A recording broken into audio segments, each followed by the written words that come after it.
Hello everyone, क्या हाल चाल है भाई आप सबके। तो हम लोगों की जो थीम्स वाली वीडियोस हैं जो पीवाईक्यू पे बेस हैं वो 3 वीडियोस ऑलरेडी आ चुके हैं। तो आज हम लोग फोर्थ थीम देख लेते हैं जो कि है हमारा नैनो टेक्नोलॉजी। यार एक बात बताओ, ये वीडियोस आप लोगों को रिवीजन करने में हेल्प कर रहे हैं, चाहे आप आरएस का एग्जाम दे रहे हो चाहे आप पीएसआई का एग्जाम दे रहे हो। बट इन वीडियोस से हम लोग थोड़े से टाइम में चीज़ों को रिवाइज कर लेंगे जो एग्जाम ओरिएंटेड है। और एग्जाम ओरिएंटेड हमें कैसा पता चलता है, वो पीवाईक्यू बेसिस पे पता चल जाता है कि यार पीवाईक्यूज में कैसे कैसे क्वेश्चन पूछे गए हैं। तो जैसे नैनो टेक्नोलॉजी अगर हम लोग देखें ना, तो नैनो टेक्नोलॉजी से जो क्वेश्चन पूछे जाते हैं आप देखना, या तो कि ये नैनो टेक्नोलॉजी जो टर्म है वो किसने दी, या फिर उससे रिलेटेड कोई ईयर पूछ लेंगे, या फिर इसकी जो एप्लीकेशन बेस्ड है वो आपसे पूछ लेगा, या इसके अंदर ना कुछ ऐसी टर्म्स ही दी होती हैं जो, चाहे इसके प्रैक्टिकल एप्लीकेशंस में हम अगर हम लोग देखें तो वो टर्म्स डायरेक्टली पूछ ली जाती हैं। तो ये हमें करना है, या फिर इंडिया में कोई नैनो टेक्नोलॉजी से रिलेटेड कोई सेंटर है, अगर वो काम कर रहा है तो वो पूछ लिया जाएगा। ये इस तरीके के ही 4 से 5 टाइप के क्वेश्चन ही हैं जो नैनो टेक्नोलॉजी से पूछे जाते हैं। और आज हम लोग इस वीडियो में वो सारी चीजें डिस्कस भी करेंगे, ठीक है। बट एक बार क्वेश्चंस की अगर हम लोग बात करें तो देखो, जैसे पहला क्वेश्चन आया था कि भाई सबसे पहले किसके द्वारा ये जो नैनो टेक्नोलॉजी जो वर्ड है वो यूज किया गया हो। तो वैसे तो हम लोग मानते हैं कि जो रिचर्ड फेनमैन है वो अपने आप में उन्होंने नैनो टेक्नोलॉजी के बारे में बताया था, बट जो टर्म है ना, जो नैनो टेक्नोलॉजी टर्म है वो उन्होंने नहीं दी थी। वो किनके द्वारा दी गई थी, वो एन तानिकुची ने दी थी, ठीक है, वो बाद में दी थी उन्होंने। और बाकी हम लोग इसको पढ़ेंगे भी। ये 1974 में उनके द्वारा ये टर्म दी गई थी। 1959 में रिचर्ड फेनमैन ने एक जर्नल लिखा था, उस जर्नल में इस टेक्नोलॉजी के बारे में लिखा हुआ था, ठीक है। फिर अगर हम लोग देखें तो ऐसे क्वेश्चन देखने को मिलेंगे कि आपको एप्लीकेशन बेस्ड क्वेश्चन मिलेंगे इसके।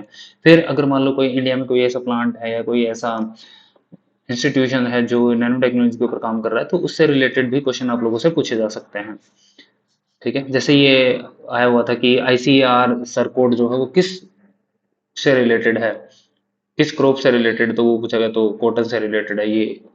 फिर कार्बन पिपॉइट जब आप फ्लोरेंस पढ़ते हो बहुत डीप में जाके, तो वहां पे पता चलता है कि कार्बन पिपॉइट जो है वो अपने आप में एक तरीके के फ्लोरोइड्स ही हैं, या कार्बन पिपॉइट्स जो है वो फ्लोरेंस के ही पार्ट हैं, they are somehow related to that.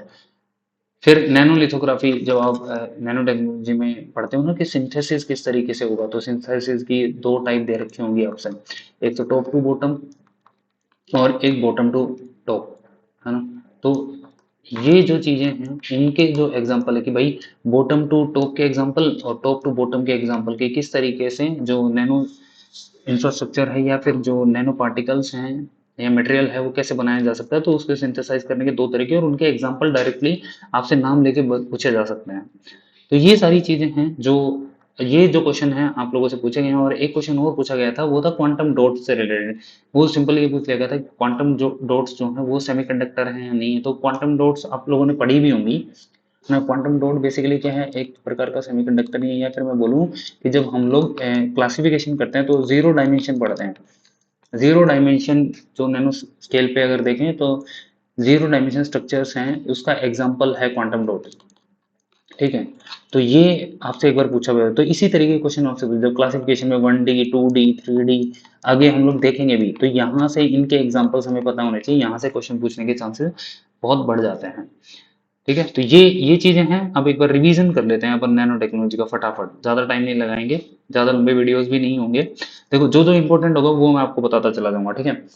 भाई नैनो टेक्नोलॉजी क्या है ये सब आपको पता है कि भाई जो स्टडी है, साइंस है अपने आप में, जो नैनो स्केल पे जाके काम करती है, ठीक है। नैनो स्केल में कौन स्केल में अगर बात करूँ तो 1 to 100 नैनोमीटर, या फिर मैं 10⁻⁹ मीटर की अगर बात करूँ, तो यहाँ पे जाके अगर हम लोग किसी मटेरियल की प्रॉपर्टीज को देखते हैं तो उसी साइंस को नैनो साइंस बोलते हैं।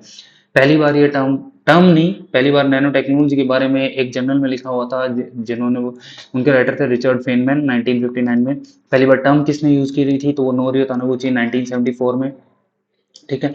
फिर इसके बाद ये सब अब छोड़ दो, ये पूछा जा सकता है कि स्कैनिंग टनलिंग माइक्रोस्कोप जो किसके द्वारा इन्वेंट किया गया था, तो जर्ड बेनिंग और हेनरिच रोरर, ठीक है। जर्ड बेनिंग और हेनरिच रोरर, वैसे तो नहीं पूछेगा बट फिर भी हम याद कर लेते हैं क्योंकि वो नैनो टेक्नोलॉजी से ही रिलेटेड है। जब ये साइंस फर्दर डेवलप हो रही थी तो अदर अदर चीजें जो हैं डेवलप हो रही थी, डिस्कवर करी जा रही थी, इन्वेंट करी जा रही थी। तो उसमें ही एक जैसे फुल रेंज के बारे में पूछ सकता है कि जिसको C60 के नाम से भी जानते हैं या बकी बोल्स के नाम से जानते हैं, और इसके ऊपर केमिस्ट्री में 1996 में नोबेल प्राइज भी मिला हुआ है। तो कोर्टो सेमेली और कर्ल, ये जो साइंटिस्ट हैं, इन्होंने 1985 में फुल रेंज को डिस्कवर किया था। अगर मैं कार्बन नैनो ट्यूब्स की बात करूँ, कार्बन नैनो ट्यूब्स किसके द्वारा डिस्कवर करी गई थी, तो वो सुमियो इजिमा 1991 में। तो हो सकता है इस तरीके से भी क्वेश्चन बन जाए कि carbon nano tubes, full range, scanning tunnelling microscope, इनकी क्रोनोलॉजी, या फिर जो नैनो टेक्नोलॉजी टर्म है ये इधर ईयर लिख देगा, इधर ये लिख दिया, इधर ईयर लिख दिया, मैच कराना भी पूछ सकता है या फिर क्रोनोलॉजी भी पूछ सकता है। तो मतलब वैसे वो बहुत टफ क्वेश्चन हो जाता है, बट ठीक है, हम जब हमारे नोट्स में ये चीजें हैं तो हमें याद कर लेनी चाहिए। फिर कुछ ऐसे स्ट्रक्चर्स हैं कुछ जिनके डायरेक्टली नाम पूछ लिए जाते हैं, तो वो भी हमारे लिए इंपॉर्टेंट, जैसा फुलरेंस है। फुलरेंस आपको पता है C60 के नाम से, या बकी बोल्स भी बोलते हैं। ये अपने आप में केस लाइक स्ट्रक्चर होता है कार्बन मॉलिक्यूल्स का, और ये जीरो कार्बन एलोट्रोप है। जीरो डी कार्बन एलोट्रोप है। एलोट्रोप्स क्या होते हैं आप बताना, ठीक है।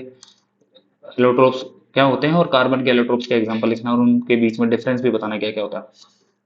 कार्बन पिपॉइड्स ये अपने आप में फुल मॉलिक्यूल्स है, बस इतना याद कर लो। कार्बन नैनो ट्यूब्स ये किसका एग्जांपल है, ये 1D जो कार्बन एलोट्रोप्स है उसका एग्जांपल है।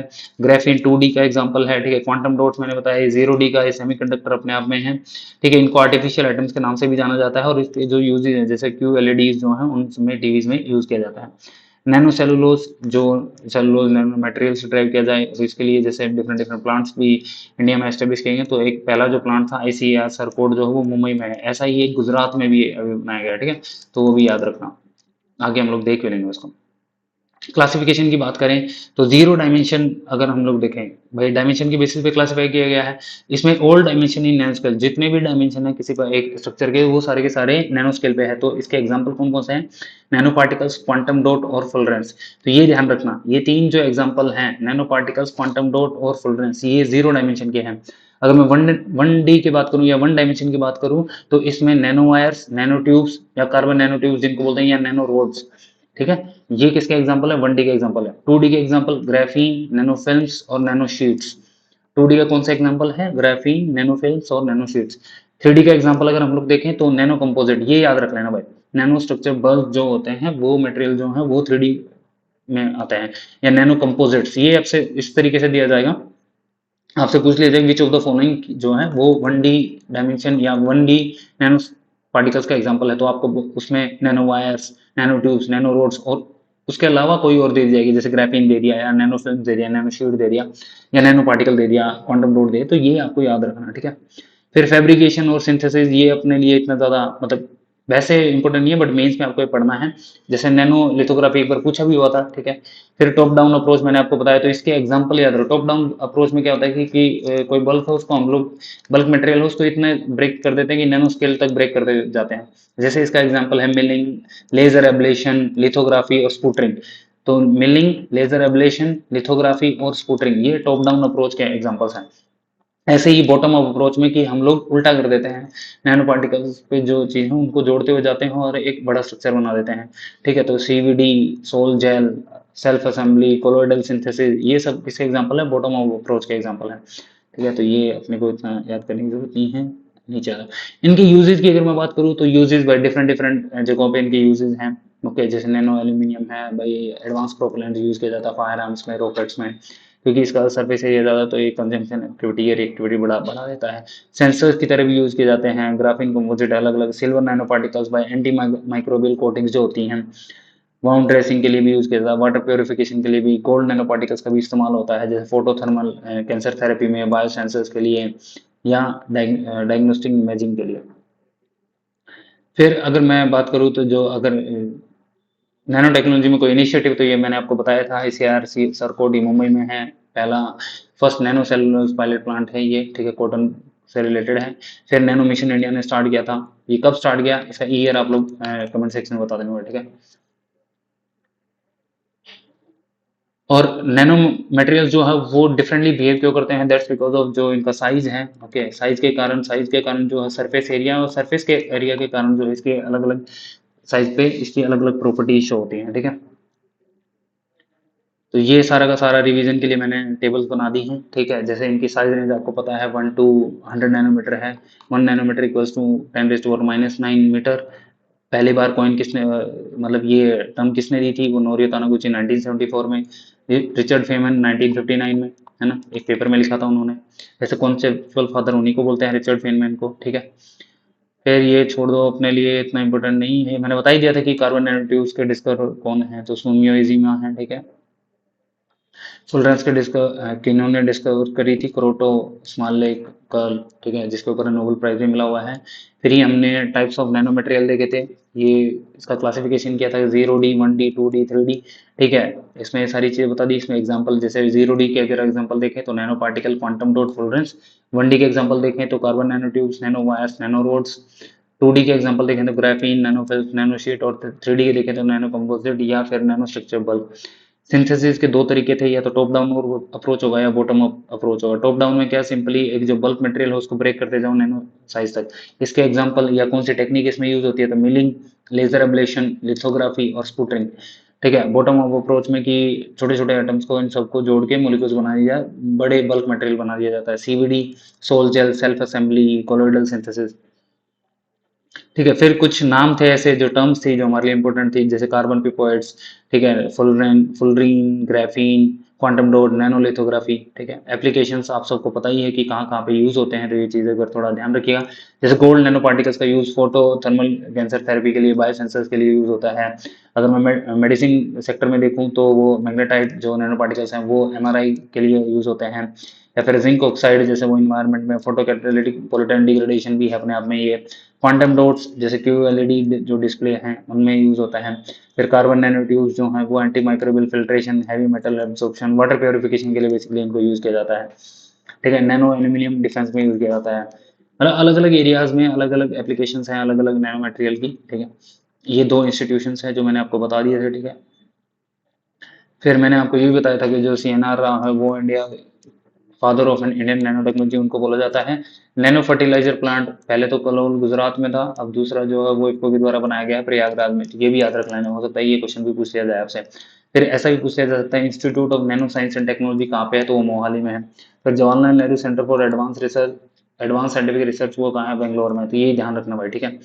Nano science and technology initiative जो है कब लॉन्च किया गया था, 2001 में लॉन्च किया गया था। Nano mission on national mission on nano science and technology, जो नैनो मिशन के नाम से जाना जाता है, department of science and technology के अंडर आता है, वो 2007 में लॉन्च किया गया था, ठीक है। तो ये इस तरीके से भी पूछे जा सकते हैं। ऐसा क्वेश्चन आ जाए कि भाई JNCSR जो है वो कब बना था, कहाँ पे है। फिर आपसे ये पूछ लिया जाएगा कि nano science and technology initiative है वो कब आया था, या फिर नैनो मिशन कब स्टार्ट हुआ था, किस डिपार्टमेंट के अंडर है, या नैनो साइंस एंड टेक्नोलॉजी जो इंस्टीट्यूशन है वो कहाँ पे है, वो मोहाली में स्थित है। फिर नैनो फर्टिलाइजर प्लांट जो है वो पहला कहाँ पे बना था, गुजरात में बना था। सेकंड कहाँ पे है, जो इफको के द्वारा बनाया गया, वो प्रयागराज में। और फादर ऑफ नैनो टेक्नोलॉजी किसे बोलते हैं, वो CNR राव को बोलते हैं। तो ये इस तरीके से आपसे क्वेश्चन नैनो टेक्नोलॉजी से पूछे जा सकते हैं। बाकी आपको एक बार तो दिमाग में आ गया होगा, अगर आपको लगे कि तो इस वीडियो को दोबारा भी देख लेना ताकि चीजें याद हो जाएं। तो दैट्स ऑल, अब मिलते हैं नेक्स्ट थीम के साथ।